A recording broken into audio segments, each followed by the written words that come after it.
बिस्मिल्लाहिर्रहमानिर्रहीम, अस्सलाम वालेकुम। अली सलमान जी टीवी के तमाम नाजरीन को जी स्पोर्ट्स में खुश आमदीद कहता है, जहाँ पीर से लेकर जुमेरात तक रोज़ाना रात 11:05 पर हम इस महफिल को सजाते हैं आपके लिए और बात करते हैं उस दिन खेले जाने वाले मैचेस के बारे में या उस दिन से जुड़ी स्पोर्ट्स की खबरों के बारे में। और अमूमन हम अपने शोज़ में क्रिकेट के हवाले से बात भी करते हैं, लेकिन आज पाकिस्तान हॉकी फेडरेशन के सेक्रेटरी राना मुजाहिद साहब ने मीडिया टॉक की है और मीडिया टॉक में उन्होंने कहा कि पाकिस्तान की टीम को भारत भेजने या ना भेजने का फैसला जो है वो हम हुकूमत पाकिस्तान की हिदायत के तहत करेंगे। लेकिन जिस तरह अवामी सतह पर, जिस तरह स्पोर्ट्स से जुड़े लोगों ने, जिस तरह पाकिस्तान के मुख्तलिफ तबका फ़िक्र के लोगों ने इस बात का इंदिया दिया है कि पाकिस्तान को किसी भी सूरत जो है वो भारत नहीं जाना चाहिए, क्योंकि जब वो अपनी टीमों को पाकिस्तान नहीं भेजते हैं और वहाँ पर जो RSS के गुंडे हैं, जो RSS के माइंड सेट के लोग हैं, वो जब पाकिस्तान की टीम को थ्रेट कर रहे हैं तो फिर मुमकिन नहीं है कि पाकिस्तान में भारत जाए और वहाँ पर जाके उनके साथ स्पोर्ट्स के मैदानों में पंजा आजमाई कर सके। तो हुकूमत पाकिस्तान यकीनी तौर पे इस हवाले से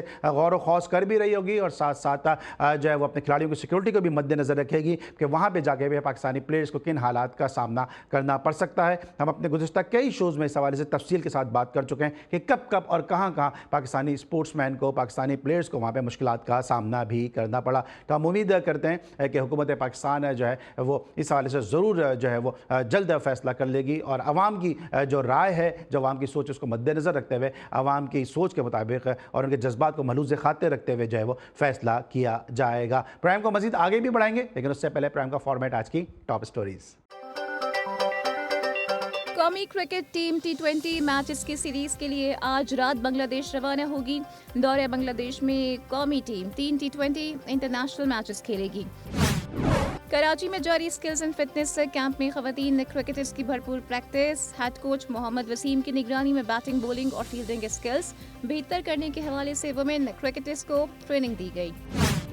पाकिस्तान क्रिकेट बोर्ड ने 3 दर्जानी डिपार्टमेंटल क्रिकेट स्ट्रक्चर मुतारिफ करवा दिया। ग्रेड 3 की टॉप 2 टीमें ग्रेड 2 और ग्रेड 2 की टॉप 2 टीमें ग्रेड 1 खेल सकेंगी।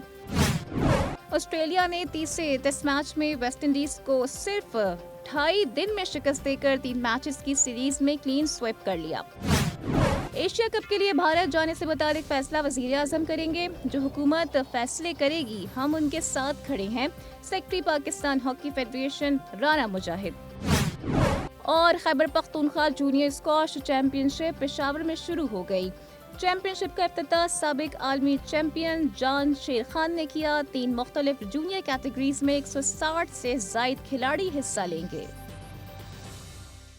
जी नाज़रीन, ये थी आज की टॉप स्टोरीज़ और आपके इल्म है कि हम अपने प्रोग्राम में अमूमन उन गेस्ट को बदू करते हैं जिनकी उस दिन के हवाले से कोई ना कोई रेलिवेंसी होती है, उस दिन के हवाले से उनकी कोई ना कोई याद जुड़ी हुई होती है। तो आज पाकिस्तान के टेस्ट क्रिकेटर हैं इमरान खान सीनियर अपनी सालगिरह को सेलिब्रेट कर रहे हैं। पाकिस्तान के लिए उन्होंने 10 टेस्ट मैचेस खेले, लेकिन जो सबसे दिलचस्प रिकॉर्ड है इनका वो ये है कि इन्होंने 10 टेस्ट मैचेस ज़रूर पाकिस्तान के लिए खेले, लेकिन अपना जो पहला टेस्ट रन था वो इन्होंने अपनी 15वीं इनिंग में स्कोर किया। इससे पहले जो इनकी 14 इनिंग्स थी, या तो उसमें इनकी बारी नहीं आई और अगर बारी आई तो इनको रन बनाने का मौका भी नहीं मिल सका। और जब मैं इनके इस रिकॉर्ड को बताता हूं तो मुझे जोएल गार्नर के उस रिकॉर्ड की याद आ जाती है कि जब 1980 से लेकर 1984 तक उन्होंने अपने टेस्ट करियर में चौथी इनिंग में कोई रन नहीं बनाया था। और उसकी वजह यह थी कि वेस्टइंडीज़ की बैटिंग उस ज़माने में इतनी मजबूत थी, उनकी टीम इतनी मजबूत थी, या तो जोएल गार्नर की बैटिंग आती ही नहीं थी या फिर उससे पहले ही जो है वो टारगेट चेस हो जाता था, और अगर बैटिंग आती थी तो शायद वो रन नहीं बना पाते थे। तो कुछ कुछ सिमिलरिटी है इमरान खान सीनियर और जोएल गार्नर के इस रिकॉर्ड के दरमियान। लेकिन आज हम जी स्पोर्ट्स की जानिब से इमरान खान सीनियर, जो बहुत ही ज़बरदस्त क्रिकेटर भी हैं और बहुत ही नाइस एंड हम्बल ह्यूमन भी हैं, अपनी सालगिरह को सेलिब्रेट कर रहे हैं। उनको सालगिरह की बहुत बहुत मुबारकबाद भी देंगे। और इमरान खान सीनियर इस वक्त हमारे साथ शो का हिस्सा भी हैं, शो में भी उनको खुश आमदीद कहेंगे। अस्सलाम वालेकुम इमरान, कैसे हैं आप? जी वालेकुम सलाम अली भाई, ठीक ठाक, आप सुनाएं? मैं बिल्कुल ठीक हूँ इमरान, आपको सालगिरह की बहुत बहुत मुबारक हो। और किस तरह आपकी सालगिरह जा रही है? और क्योंकि काफ़ी अर्से से आप टीम से भी बाहर हैं, जब आदमी टीम से बाहर होता है तो थोड़ा सा लोगों के जहनों से और निगाहों से ओझल हो जाता है, और यकीनी तौर पे जो लोग क्रिकेट से जुड़े हुए हैं उनके लिए तो यकीनी तौर पर ये बात समझ सकते हैं, लेकिन एक आम आदमी ये बात नहीं समझ सकता शायद। जी पहले तो thank you so much Ali भाई, आपने और बहुत से पाकिस्तान से बाहर पाकिस्तान के लोगों ने, बहुत फैंस ने हैप्पी बर्थडे का मैसेज किया, पीसीबी का शुक्रिया उसने हाईलाइट्स किया है। तो बिल्कुल जब आप स्क्रीन पे होते हैं अली भाई तो जाहिर बात है आपके फैंस फालोअर आपको फॉलो करते हैं और जब आप बाहर होते हैं तो ये क्रिकेट है। क्रिकेट में आपको पता है अली भाई कि इन आउट होता है, लेकिन अल्हम्दुलिल्लाह जितना भी खेले हैं पाकिस्तान के लिए खेले, अल्हम्दुलिल्लाह उससे फख्र है। और जो आपने रिकॉर्ड बताए हैं तो वही बात है कि नंबर ही नहीं आता था हमारे सारे मैचेस दुबई और श्रीलंका बांग्लादेश में स्टार्ट में मेरे जितने भी टेस्ट मैच थे इधर ही थे। तो माशाल्लाह ऐसी बैटिंग लाइन थी, हमारी टीम वर्ल्ड नंबर 1 थी टेस्ट रैंकिंग में। तो 6 या 5 सेपी भाई के बाद नंबर ही नहीं आता था बैटिंग का। और जब न्यूजीलैंड गई तो वहां मेरी बारी आई और फिर मैंने रन भी किए। सही। अच्छा इमरान, बताएं कि आप पाकिस्तान सुपर लीग भी खेले हैं और पाकिस्तान सुपर लीग में भी आपकी परफॉर्मेंस बड़ी ज़बरदस्त रही है। आप समझते हैं कि पाकिस्तान सुपर लीग में सही टैलेंट आता है, या आप समझते हैं कि थोड़ा बहुत वहाँ पे जो है पसंद नापसंद का कल्चर है? अली भाई आप अगर मेरे करियर देखे तो मैंने मुल्तान सुल्तान के लिए फर्स्ट टाइटल जीता है अल्हम्दुलिल्लाह। उसमें मेरे पारिंग देखो, उसके बाद सीजन 2 में मुल्तान सुल्तान के लिए मैं 3 मैच खेला हूँ, तीनों की 3 हम जीते हैं। उसके बाद मुझे बिल्कुल पता नहीं था कि 10 मैच में मुल्तान सुल्तान के लिए खेला हूँ और 10 मैच 10 के 10 मुल्तान सुल्तान जीते और उसके बाद मैं टीम का हिस्सा नहीं। तो ये लाइकिंग डिसलाइकिंग तो होती है बिल्कुल, इसमें मैं 100% एग्री करता हूँ। लेकिन मैं ये कहता हूँ कि आप पीएसएल सिर्फ पीएसएल के परफॉर्मेंस पे आपको प्लेयर पिक ना करें। हमारा ये है कि 140 बॉल करो या 3-4 छक्के मारो, पीएसएल में 1-2-50 करो, फिर आप इंटरनेशनल, तो इंटरनेशनल स्टैंडर्ड और पीएसएल फिर बहुत ज्यादा फर्क होता है। फिर आप एक दूसरी टीम मुल्क के अगेंस्ट खेलते हैं और जब मुल्क के अगेंस्ट खेलते हैं तो फिर उसमें जब एक टीम एक मुल्क से बनती है वो 15 में फिर बेस्ट 11, तो उसके लिए फिर बहुत मुश्किल होता है। क्योंकि आप जब डोमेस्टिक ज्यादा खेलते हो, हम जब पाकिस्तान टीम में है तो हमारा डोमेस्टिक मेरा 60-65 मैच है। तो जब आप डोमेस्टिक में जितना ज्यादा आपकी एक्सपीरियंस हो, जब आप T20 खेलो, 4 डे खेलो, एक पीएसएल खेलो, दूसरे ईयर आप पाकिस्तान टीम में हो, तो फिर वो लड़का स्ट्रगल करता है। तो मेरे ख्याल में टैलेंट तो है हमारे पाकिस्तान में, लेकिन जब हमें एक लड़का मिले तो उसको आप पॉलिश करो, उसको 1-2 साल 3 साल दो जो बाहर मुल्क में होता है, फिर उसको ले आओ, तो मेरे ख्याल में उसको इंटरनेशनल लेवल पे कोई मुश्किल ना होगी। अच्छा इमरान, अभी आप ग्रेड 2 क्रिकेट भी खेले हैं, आपने क़यादत भी की है 110 कम्युनिकेशन की। आपको क्या लगता है पाकिस्तान में क्रिकेट का स्टैंडर्ड गिरा है, या आप समझते हैं कि पाकिस्तान में यंगस्टर बहुत अच्छे आ रहे हैं? लोग कहते हैं टैलेंट नहीं है पाकिस्तान में। आपने अपनी टीम को भी देखा है, मुखालिफ टीमों को भी देखा है, आपकी क्या राय है? अली भाई अगर 100 साल भी हुए ना तो मेरे ख्याल में पाकिस्तान की इंशाल्लाह ऊपर ही जाएगी। जब मैंने ग्रेड 2 में मैचेस किए, मैंने ऐसी बॉलिंग किया ग्रीन विकेटों पे, ऐसी ऐसी मुश्किल बैट्समैन आए हैं, तो मेरे ख्याल में हमारी क्रिकेट का स्टैंडर्ड बहुत अच्छी है। हमारे पास बिल्कुल टैलेंट है, लेकिन हमने इसको पॉलिश करना है, हमने डोमेस्टिक क्रिकेट पे फोकस करना है। तो मेरे ख्याल में हमारे लड़के जो है, जो अभी मेरे अकेडमी में अली भाई, जब मैं अकेडमी चलाता हूँ पेशावर में, उसमें मेरे पास 3 ऐसे बॉलर है कि 140 प्लस है। तो पाकिस्तान में आपको केपी कैसे ऐसी बॉलर ऐसे टैलेंट मिलेंगे पूरी पाकिस्तान में। लेकिन इसको आपने जो डोमेस्टिक क्रिकेट है इसमें आपने और पॉलिश करना है, जो जो टैलेंट हमें मिलते हैं उस पर फोकस करना है। ये नहीं कि हमने एक प्लेयर को रेडी किया है, 1 साल पे हमने इस पे इन्वेस्टमेंट किए हैं और दूसरे साल उसका हम नाम भी नहीं लेंगे। तो मेरे ख्याल में एक पोल बनाना चाहिए 50 प्लेयर की या 100 प्लेयर की, ये हमारे रेड बॉल के होंगे, ये T20 के होंगे, ये वनडे के होंगे, जिस तरह बाहर मुल्कों में होता है। अगर आप एक बॉलर पे 3 डे तीनों फॉर्मेट खिलाते हैं, उस बेचारे का फिर हम बाद में कहते हैं इसकी ओवरलोड क्यों होता है? जब आपको अब उस बैकअप में, जब उसकी बैकअप होगा वो 2-3 टेस्ट खेलेगा, फिर नेक्स्ट सीरीज दूसरा खेलेगा, फिर वनडे में आप उसको रेस्ट दोगे, फिर या T20, अगर आप उसको बैकअप तैयार करेगा तो मेरे ख्याल में हमारी क्रिकेट भी ऊपर जाएगी और प्लेयर पे ये भी प्रेशर होगा कि नहीं यार, अगर मैं बाहर होऊंगा तो ये लड़का आएगा। तो ये हमने एक पोल बनाना है, एक दूसरे की बैकअप बनानी है, तो मेरे ख्याल में हमारी क्रिकेट इंशाल्लाह 5-6 सालों में और भी बेहतर हो। लेकिन बैकअप कैसे बनेगा? क्योंकि हमारे तो कल्चर नहीं है ना कि अगर इमरान खान सीनियर अगर खुद से अपने आप को रेस्ट दे रहा है, वो कह रहा है कि यार मैं एक फॉर्मेट खेल कर आया हूँ, दूसरे फॉर्मेट के लिए मुझे रेस्ट की ज़रूरत है, और आप किसी जूनियर को खिला दें। अब जूनियर ने अगर परफॉर्म कर दिया तो फिर इमरान खान सीनियर को कोई पूछेगा नहीं। ये जो हमारे कल्चर है ये भी तो रेस्ट देने से और रेस्ट लेने से रोकता है ना।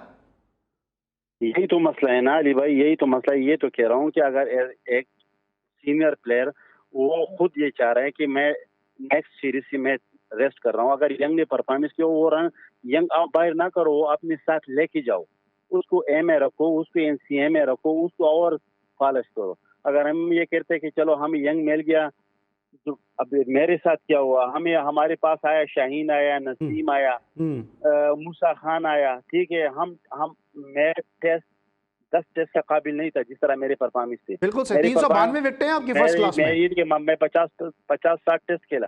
जब ये बॉलर हमारे पास आए तो मैं सुहेल खान ये बाहर हो गए, क्योंकि हमें बॉलर मिल गए। ठीक है यार, इन बॉलरों के साथ हमें रखो, इन बॉलरों के साथ हमें रखो कि हम ये 1-2 टेस्ट के लिए इसके बीच में हम खेलें, इनको भी रेस्ट मिल जाए, हम इसके साथ हमारा एक्सपीरियंस शेयर होगा।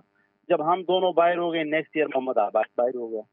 जब मोहम्मद अब्बास बाहर हो गया, आप जो टेस्ट आपके बॉलर थे, मोहम्मद तलहा, राहत अली, मैं हो गया, सुहेल खान हो गया, मोहम्मद अब्बास हो गया, जब ये साइड पे हो गए तो फिर यंग आ गए। अब जब यंग आ गए उसमें 1-2 इंजरी हो गए, 1-2 के परफॉर्मेंस ठीक नहीं हुए, फिर हम स्ट्रगल करते हैं कि यार हम किसको ले लें। फिर हम एक को टेस्ट खिलाया, दूसरे को टेस्ट खिलाया, एक को बाहर किया, दूसरे को बाहर किया। तो टेस्ट बॉलर ऐसे नहीं बनते। फिर हमारे रैंकिंग को देखे टेस्ट की रैंकिंग किधर गई। फिर हमारे चैंपियन, जब हम आईसीसी में मिसबाह भाई कैप्टन थे तो हम आईसीसी में नंबर 1 में थे। अब जब ये क्या नाम है, अभी जो चैंपियन हो रही है इसकी जो फाइनल हुआ था, हमारा नंबर किधर था, हमारे पॉइंट्स किधर थे। तो हमने टेस्ट क्रिकेट, ये नहीं कि हमने T20 को बस पीएसएल की वजह से पुश करना है, हमें टेस्ट क्रिकेट को भी। अब दूसरे मुल्कों को देखो, टेस्ट क्रिकेट कहाँ से कहाँ गए। तो हमने 4 डे पे ज्यादा फोकस देना है कि हम डोमेस्टिक में ज्यादा से ज्यादा टेस्ट क्रिकेट बनाए। और जब टेस्ट क्रिकेट एक बंदा खेलता है, मेरे ख्याल में वो 1 डे T20 सब खेलता है, वो एक प्रॉपर प्लेयर होता है। इमरान, आपसे गुफ्तगू का सिलसिला जारी है और इस वक्त लेंगे ब्रेक, और जब ब्रेक के बाद वापस आएंगे तो जरा मजीद बात करेंगे पाकिस्तान क्रिकेट के हवाले से, क्योंकि आप डोमेस्टिक क्रिकेट भी काफी अरसे से खेल रहे हैं। अभी आपने भावलपुर के लिए भी खेला, 110 कम्युनिकेशन को भी ग्रेड 2 में आपने लीड किया। तो बहुत सारी बातें जो भी आपसे करनी है, लेकिन सब कुछ होगा एक छोटे से ब्रेक के बाद।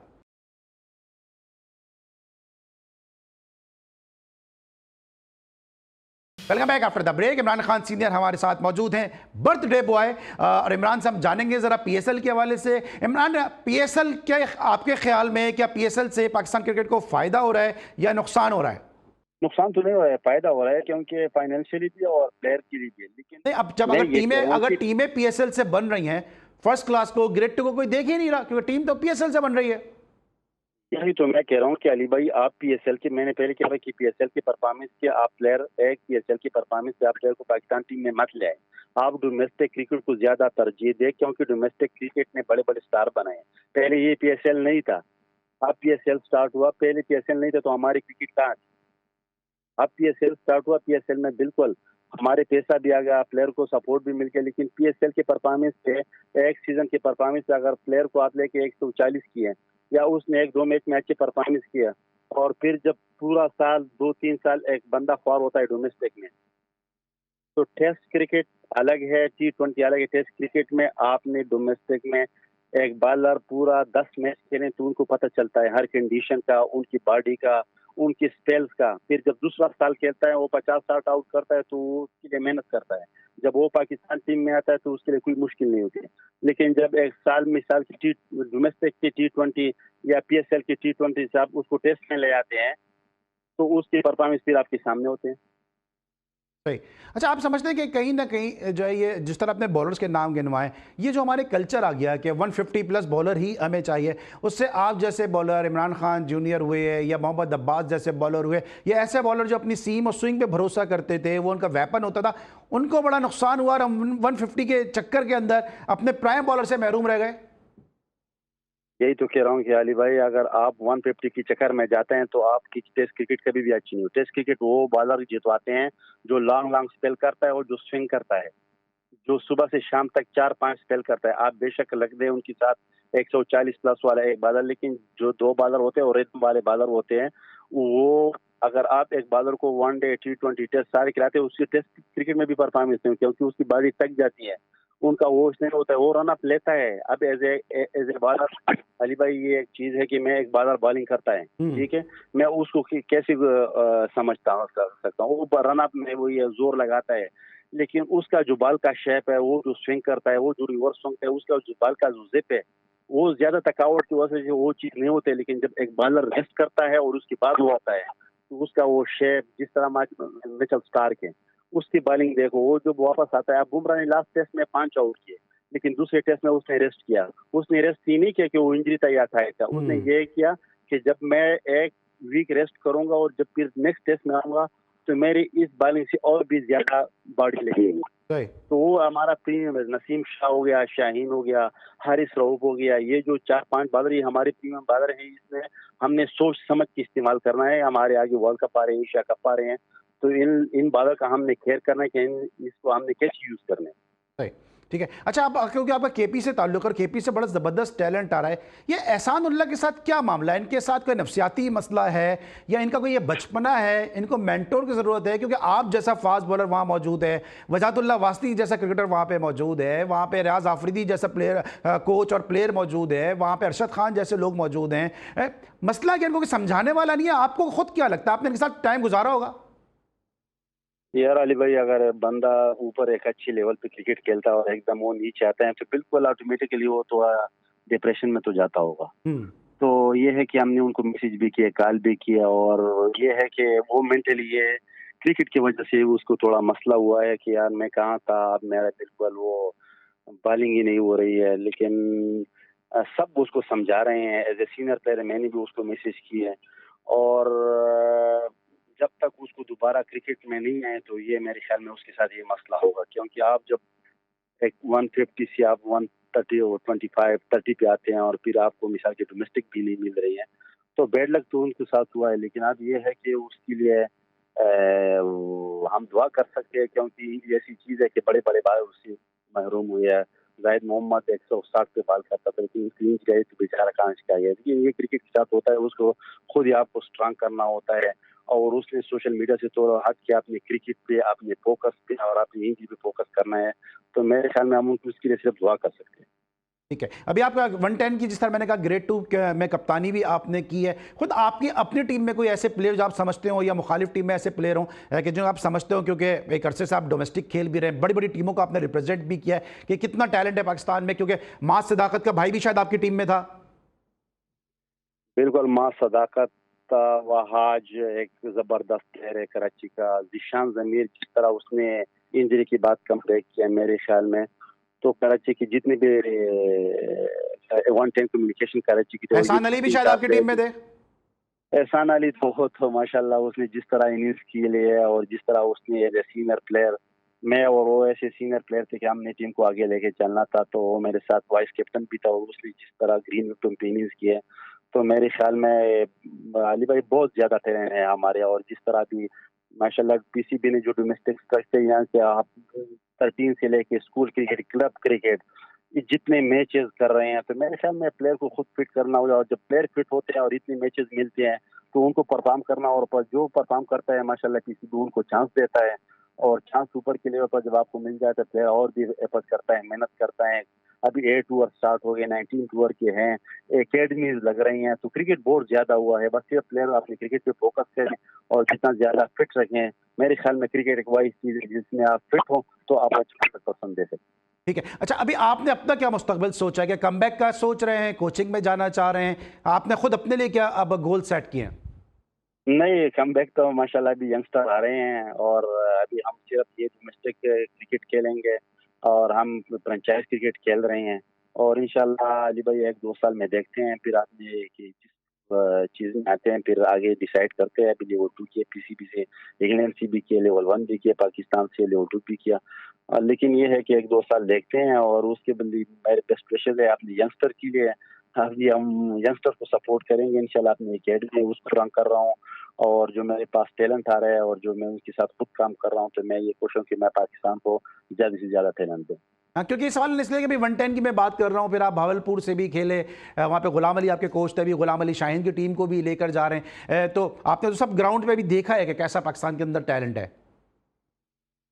बिल्कुल, बहुत जबरदस्त टैलेंट है, और माशाल्लाह जो अभी डोमेस्टिक आ रही है मेरे ख्याल में बहुत ज्यादा मैचेस है। डिपार्टमेंट में स्टार्ट हुए हैं, 4 डे स्टार्ट हुआ है रीजन की, तो मेरे ख्याल में एज ए प्लेयर हमारे टाइम में ये था कि बस सिर्फ एक सीजन खेलो। और अभी तो प्लेयर डोमेस्टिक रीजन की भी खेलता है, डिपार्टमेंट की भी मैचेस भी ज्यादा हुए हैं। तो अभी बहुत ज्यादा पीसीबी ने माशाल्लाह मैचेस भी ज्यादा किए हैं, और जो पिच पिछले 2 साल से मैं डोमेस्टिक खेल रहा हूँ, उसका स्टैंडर्ड भी माशाल्लाह बहुत ज़बरदस्त रहा है।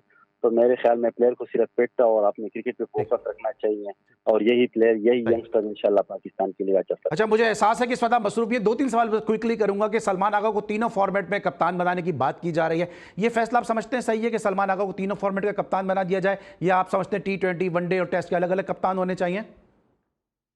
एज ए कैप्टन वो होनी चाहिए जो मेरे ख्याल में वो टीम के लिए जितवाते हैं और परफॉर्मेंस करते हैं। मेरे ख्याल में जितनी भी मैचेस सलमान आगा ने किए हैं, मेरे ख्याल में उसके बहुत अच्छे रहे हैं। और ये पीसीबी का एक डिसीजन होता है जो प्लेयर टीम को साथ लेके जाता है। सेफी भाई था तो उसके जीत के वो परफॉर्मेंस थे वो ज्यादा थी, उसके वो 3 फॉर्मेट के कैप्टन थे। लेकिन अगर वो जीतते हैं और प्लेयर मेरे ख्याल में उसकी कैप्टनी में परफॉर्मेंस करते हैं तो मेरे ख्याल में बहुत अच्छा साइन है। और पीसीबी का भी एक अच्छा साइन है कि एज ए कैप्टन मिसाल की वो उसको सपोर्ट कर रहे हैं। राइट। और ये बाबर आजम रिजवान की आप के ख्याल में T20 में जगह बनती है, या आपको लगता है कि हारिस आ गए हैं, हसन नवाज आ गए हैं, नाफे जैसे प्लेयर आ रहे हैं, ऑल टॉप ऑर्डर में प्लेयर आ रहे हैं, तो T20 में इनकी अब जगह नहीं है? क्यों नहीं है जगह? जगह हर जगह बंदी के होते हैं। क्रिकेट की क्या पता चलता है, एक मैच में करता है दूसरे में नहीं करता है। दोनों सीनियर है हमारे, दोनों ने ऑलरेडी परफॉर्मेंस किया। मेरे ख्याल में पीसीबी की जो लिस्ट है 25-30 प्लेयर में, उसमें दोनों है। इन आउट होता रहता है, दोनों माशाल्लाह स्ट्रांग है मेंटली, दोनों अभी कैंप में भी है। तो ये एक ओवर में एक होगा, दूसरे में दूसरा होगा, जो परफॉर्म कर रहा है वही टीम में होगा। मेरे ख्याल में दोनों सीनियर है और इंशाल्लाह पीसीबी के प्लान में है। राइट, ठीक है, थैंक यू सो मच। हमारे साथ मौजूद थे इमरान खान सीनियर, उनकी आज सालगिरह भी है और इस शो में भी शामिल किया कि हम अपने जो स्टार्स हैं उनको भूलते नहीं हैं, और उनकी जो अचीवमेंट्स होती हैं, कि जो उनकी मेमोरीज होती हैं, उनको अपने शो में हम ज़रूर रिकॉल भी करते हैं। तो बहुत बहुत शुक्रिया इमरान खान सीनियर हमारे साथ मौजूद थे। इस वक्त हम लेंगे ब्रेक, और जब ब्रेक के बाद वापस आएंगे तो बात करेंगे दीगर स्पोर्ट्स के हवाले से। मिलते एक छोटे से ब्रेक के बाद।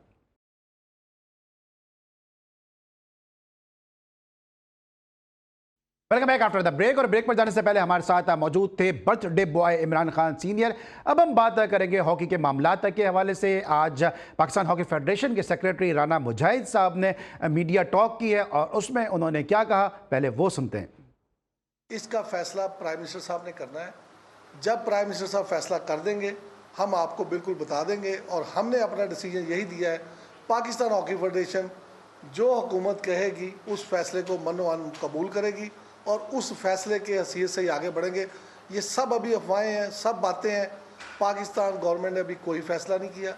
जैसे ही वो फैसला हमें देंगे हम फैसला अनाउंस करेंगे। जी नाज़रीन, आपने राना मुजाहिद साहब की गुफ्तगू सुनी, और आपने देखा कि राना मुजाहिद साहब ने इस अज़म का इयादा किया है कि वो हुकूमत पाकिस्तान की हिदायत के मुंतज़िर हैं। और लेकिन अवाम का जो एक सोच है वो ये है कि अवाम के जो पब्लिक ओपिनियन है वो ये है कि पाकिस्तान को किसी भी सूरत जो है वो भारत नहीं जाना चाहिए, ताकि RSS के जो गुंडे हैं उनसे हमारी टीम को जो ख़तरा है, सिक्योरिटी के जो इशूज़ हैं उनसे बचा जा सके, और भारत को न्यूट्रल वेन्यू पर जो है वो पाकिस्तान के साथ किसी भी किस्म के मैचेस जो है वो खेलने चाहिए। इमरान लतीफ़ हमारे साथ मौजूद हैं, हमारे नुमाइंदे लाहौर से, जो इस मीडिया टॉक के मौके पर भी मौजूद थे। उनसे हम जानेंगे इस मीडिया टॉक के हवाले से तफसीलात। इमरान, बताइएगा कि राना मुजाहिद साहब की गुफ्तगू हम सब ने सुनी, इसके अलावा उन्होंने और क्या क्या बातें की?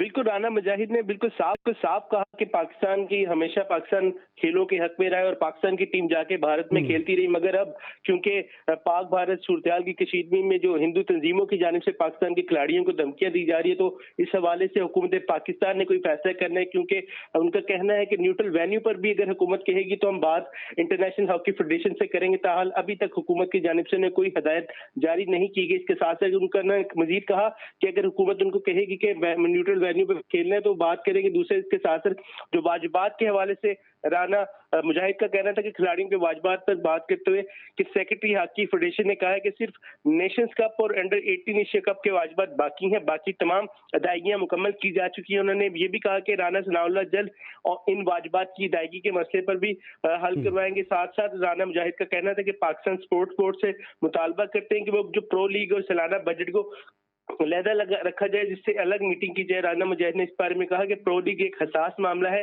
IHF ने न्यूजीलैंड से 21 जुलाई तक हतमी जवाब मांगा है, और अगर वो टीम ना गई तो पाकिस्तान के पास अपना मौकफ मौजूद होगा। ठीक है। अच्छा, पाकिस्तान सुपर लीग के हवाले से उन्होंने बात की, पाकिस्तान हॉकी सुपर लीग कि पाकिस्तान आर्मी के ताउन से वो शुरू कराने जा रहे हैं। क्या ये डिसाइड हो चुका है, या भी ये प्रपोजल पाकिस्तान आर्मी को दिया जाएगा?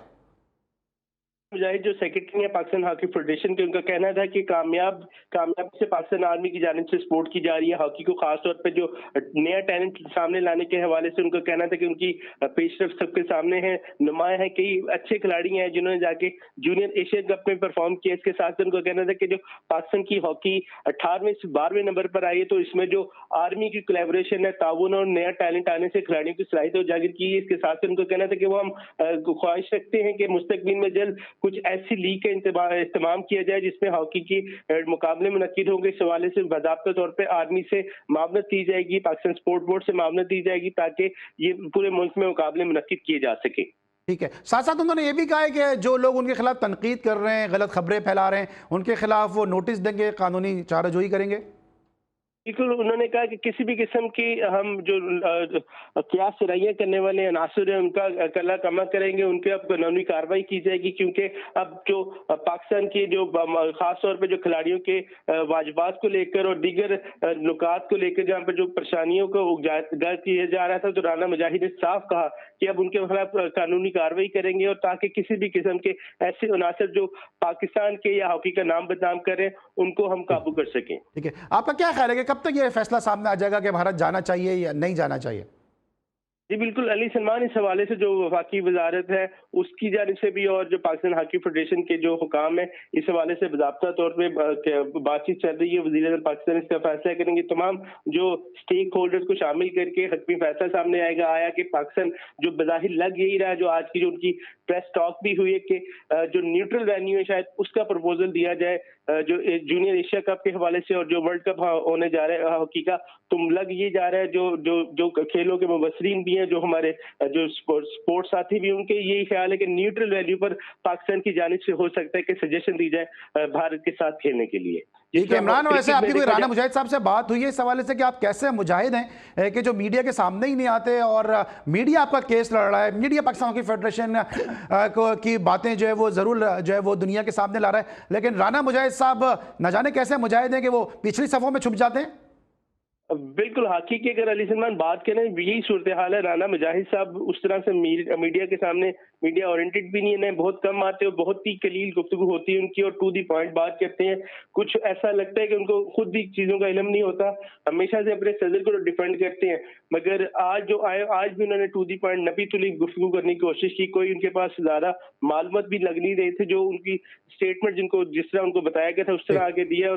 तो तमाम तर उनके खिलाफ जो ग्रास रूट पे जो एक हॉकी के जो साबिक खिलाड़ी रहे, ओलंपियंस रहे हैं, इसके साथ साथ जनरल सेक्रेटरी हैं हॉकी फेडरेशन के, तो उनको भरपूर मालूमात देनी चाहिए और हॉकी का जो खास तौर पर कौमी खेल है उसको डिफेंड करना चाहिए। बिल्कुल, thank you so much. Imran Latif हमारे साथ अब मौजूद थे और मैं अपडेट कर रहे थे पाकिस्तान हॉकी के मामला से। और आज का जो हमारा शो है, इस तरह बार बार बात करते हैं कि जी स्पोर्ट्स की अपनी एक इनफरादियत है, और आज का जो हमारा शो है ऐसा लगता है कि आज के शो में जो भी जहां भी इमरान है वो हमारे शो का हिस्सा जरूर है। पहले आपने इमरान खान सीनियर को सुना जो आज के बर्थडे बॉय हैं, फिर आपने इमरान लतीफ को सुना लाहौर से जो हॉकी के मामला के हवाले से हमें अपडेट कर रहे थे, और अब हमारे साथ मौजूद होंगे इमरान यूसुफजई साहब अपनी स्क्वाश की रिपोर्ट के हवाले से, क्योंकि केपी में एक जूनियर जो टूर्नामेंट खेला जा रहा है जिसमें अंडर 9, अंडर 11, अंडर 13 जो बच्चे और बच्ची हैं वो इस टूर्नामेंट में शिरकत कर रहे हैं। इमरान यूसुफजई की रिपोर्ट है, आइए देखते हैं। खैबर पख्तूनख्वा स्क्वाश एसोसिएशन के ज़ेर एहतमाम KP junior squash championship Peshawar में शुरू हो गई। चैंपियनशिप का इफ्तिताह साबिक आलमी चैंपियन और स्क्वाश के लेजेंड जान शेर खान ने किया। इनका कहना था कि जूनियर खिलाड़ियों पर मेहनत करेंगे तो अच्छे नताइज सामने आएंगे। मैं ये समझता हूँ कि हमारे जूनियर प्लेयरों में 11, 15, 13 में बड़ा टैलेंट है। आप देख सकते हो कि इन बच्चों में कितना टैलेंट है, लेकिन सिर्फ ये है कि मेहनत की ज़रूरत है। अगर ये बच्चे मेहनत करें तो ये वर्ल्ड चैंपियन बन सकते हैं। इफ्तिताही तकरीब में डीजी स्पोर्ट्स स्क्वाश एसोसिएशन के चेयरमैन और दीगर भी मौजूद थे। साबिक आलमी चैंपियन कमर जबान का कहना था कि केपी स्क्वाश एसोसिएशन सबसे ज्यादा इवेंट्स करा रही है। इसमें कम से कम 160 बच्चों ने इसमें हिस्सा लिया है। हमने क्वालिफाइंग कराए और 32 हर एज में रखे हैं, 9, 11, 13, क्योंकि बच्चों की तादाद हमारे पास दिन ब दिन बढ़ती जा रही है।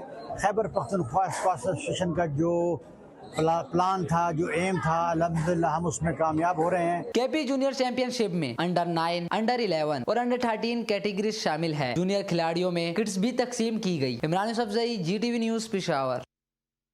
जी नाज़रीन, आपने रिपोर्ट देखी केपी से स्क्वाश के हवाले से, और क्या खूबसूरत मंजर था कि जब एक ही फ्रेम में हमें जानशेर खान और कमर जमान एक साथ नज़र आया। और हम उम्मीद करते हैं कि वही टैलेंट एक दफ़ा फिर सामने आएगा, जहां हमें केपी से कमर जमान, जानशेर खान जैसे प्लेयर निकलते हुए नज़र आएंगे। क्योंकि जो कमर जमान के साहबजादे हैं नूर जमान, उन्होंने भी एक तारीखी फ़तह हासिल की, और नूर जमान जो है वो पाकिस्तान स्क्वाश का एक सुनहरा मुस्तकबिल साबित हो सकते हैं। आपके देख रहे हैं, आपके इल्म में ये बात है कि हम पूरे पाकिस्तान से स्पोर्ट्स की सरगर्मियों को जी स्पोर्ट्स का गुलदस्ता का हिस्सा बनाते हैं, और हर इलाके से स्पोर्ट्स के फूल जमा करके चुनते हैं, ताकि आपको अंदाज़ा हो सके कि जी स्पोर्ट्स की टीम कितनी मुतहर्रिक है और कितनी मेहनत कर रही है, और इस शो के गुलदस्ता बनाने के लिए हम आप वक्त कोश आए। आज के लिए बस इतना ही, इंशाल्लाह कल एक दफ़ा फिर मुलाकात होगी। उस वक्त तक के लिए अली सलमान को पूरी प्रोडक्शन टीम के साथ इजाज़त दीजिए। अपना बहुत ख्याल रखिए। अल्लाह हाफ़िज़।